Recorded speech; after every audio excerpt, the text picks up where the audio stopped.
સુરતમાં પૂર અને જળબંબાકારને કારણે હજારો નાગરિકો કલાકોથી પાણીમાં ભૂખ્યા તરસ્યા બેઠા છે અને મદદની રાહ જોઈ રહ્યા છે।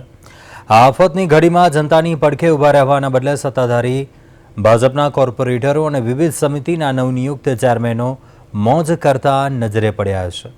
સુરત મહાનગરપાલિકા કચેરીમાંથી સામે આવેલા દૃશ્યોમાં સ્પષ્ટ જોઈ શકાય છે કે જનતાની મુશ્કેલીઓને વિચારે પાડીને આ નેતાઓ ચેરમેન પદનો પદભાર ગ્રહણ કરવા પહોંચ્યા હતા। કચેરીમાં એકબીજાને સ્વાદિષ્ટ નાસ્તો કરાવી મોં મીઠા કરાવીને શુભેચ્છાઓની આપલે થઈ રહી હતી। મુશળધાર વરસાદ અને પૂરની સ્થિતિમાં નેતાઓની આવી જલસાબાજી જોઈને સ્થાનિક રહીશોમાં ભારે આક્રોશ ફાટી નીકળ્યો। મુશ્કેલીના સમયે પ્રજાને રામ ભરોસે છોડી દેનારા આ લોકપ્રતિનિધિઓની સોશિયલ મીડિયાથી લઈને સ્થાનિક સ્તરે આકરી ટીકા થઈ રહી છે।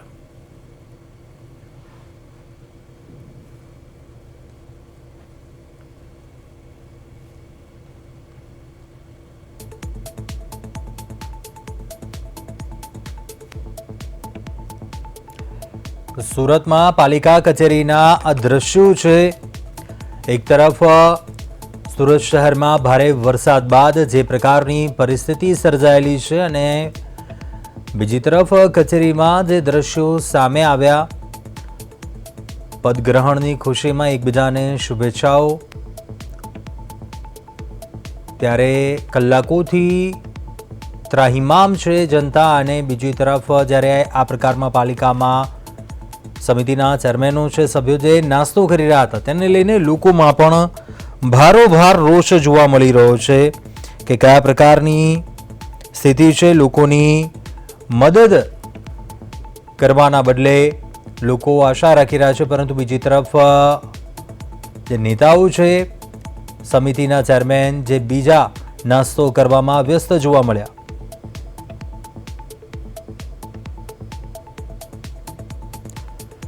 કોંગ્રેસ નેતા અસલમભાઈ સાયકલવાલા ફોન લાઈન પર જોડાયા છે। અસલમભાઈ, સ્વાગત છે પ્રદેશ 24 ગુજરાતીમાં।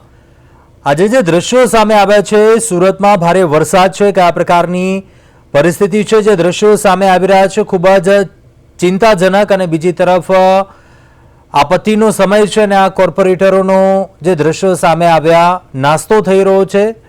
એક તો સુરતની જે સ્થિતિ છે તેને લઈને શું કહેશો, અને આ ગંભીરતાથી લેવામાં આવી રહી છે, નથી આવી રહ્યું, કઈ રીતે જોઈ રહ્યા છો? પહેલા તો આપણને ગઈકાલથી સુરતમાં વરસાદ થયો અને ગઈકાલે તંત્રએ દરેકને મેસેજ કર્યા મોબાઈલ પર કે ઘરેથી બહાર નીકળવાનું ટાળવું, કોઈ કામ અગત્યનું કામ હોય તો જ નીકળજો, કારણ કે ભારેથી અતિ ભારે વરસાદ થવાનો છે।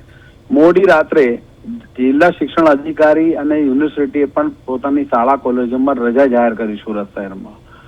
આજે વહેલી સવારથી સુરત શહેરમાં એટલો વરસાદ પડે છે કે આખું સુરત ભારતીય જનતા પાર્ટીના ભ્રષ્ટ શાસનના પાપે જળબંબાકાર થઈ ગયો। લોકોનું રોજિંદુ જે વ્યવહાર જીવન જરૂરિયાત હતું એ બિલકુલ ઠપ થઈ ગયું। ઠેર ઠેર પાણી ભરાયા। સુરત શહેર ઇટાલીનો વેનિસ જેવો થઈ ગયો। પરંતુ આ ભારતીય જનતા પાર્ટીના બેશરમ નફ્ફટ નેતાઓ, જેમને જરા કે કોઈ માનવતા નથી, પોતાની સત્તાની ખુરશીનો એટલો બધો મોહ, એટલો બધો પ્રેમ કે આ નાલાયકી પર, એટલે હું તો કહું કે બેશરમીને નાલાયકીની હદ વટાવી દીધી કે જ્યારે તમારી સરકાર એમ કહેતી હોય કે ઘરની બહાર નહીં નીકળો, શાળા કોલેજોમાં રજા આપે, કામે નહીં જાઓ, કામ ધંધા બંધ થઈ ગયા લોકોના, આ લોકોને મેસેજ કરતા હતા કે આજે અમારો પદગ્રહણ સમારોહ છે, તમે આવો, અને ત્યાં ગયા જે જૂજ કાર્યકર્તાઓ, આ લોકોની બેશરમી જો કે લોકોને ખાવાના પીવાના ફાફા પડ્યા, હજુ લોકોને રેસ્ક્યુ કરવાનું બાકી છે ને આ નફ્ફટ બેશરમ લોકો જ્યાફત માણતા હતા, મજા કરતા હતા, મોજ કરતા હતા। આ જ ભારતીય જનતા પાર્ટીનું સાચું ચાલ ચરિત્ર છે। એમને માત્ર મત લેવા હોય તો ધર્મ યાદ આવે, સમાજ યાદ આવે। જીતી ગયા પછી એમને એમની ખુરશીનો એટલો બધો મોહ હોય કે એમને માનવતાની પણ, માનવતા મરી પરવાડતી તો એમને કોઈ ચિંતા ના હોય। એનો ઉત્તમ ઉદાહરણ ભારતીય જનતા પાર્ટીના શાસકોએ સુરત મહાનગરપાલિકાના વિવિધ સમિતિના પદગ્રહણમાં ઉપાધ્યક્ષ, અધ્યક્ષ અને ઉપાધ્યક્ષની વરણી સમય આજે કર્યા છે। ખૂબ દુઃખદ કહેવાય। એમને જરા કે માનવતા ના હતી। ભારતીય જનતા પાર્ટીના ચૂંટાયેલા તમામ સભ્યોને શરમ આવી, જેમને નૈતિકતા હોવી જોઈએ કે ભાઈ મારા વિસ્તારમાં આજે સમગ્ર વિસ્તાર મારો જળબંબાકાર થઈ ગયો છે। એક પણ વોર્ડનો એક પણ કોર્પોરેટર એવો નહીં હશે કે જેના વિસ્તારમાં સમસ્યા નહીં હશે। સુરતમાં ચારે તરફ પાણી પાણી છે ને આ નફ્ફટ લોકો અહીંયા મીઠાઈની, ભજીયાની આવી જાફત, મને એમને થોડી શરમ આવી જોઈએ।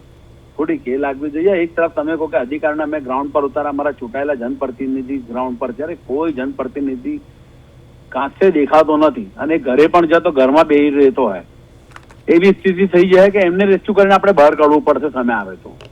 આ એકદમ નવી વાસ્તવિકતા છે. એટલે આ એમની બેશરમી છે અને ખૂબ દુઃખદ છે. ભારતીય જનતા પાર્ટીનું સાચું ચાલ ચરિત્ર આજે સુરતની પ્રજાએ જોઈ લીધું છે.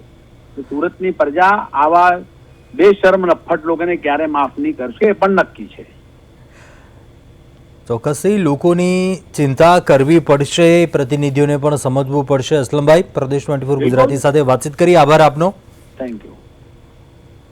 તો પૂરની ગંભીર પરિસ્થિતિ છે સુરતમાં, અનેક વિસ્તારોમાં પાણી ભરાયેલા છે અને તે સમયે સમિતિના ચેરમેનો પાલિકામાં નાસ્તો કરતા જોવા મળ્યા હતા.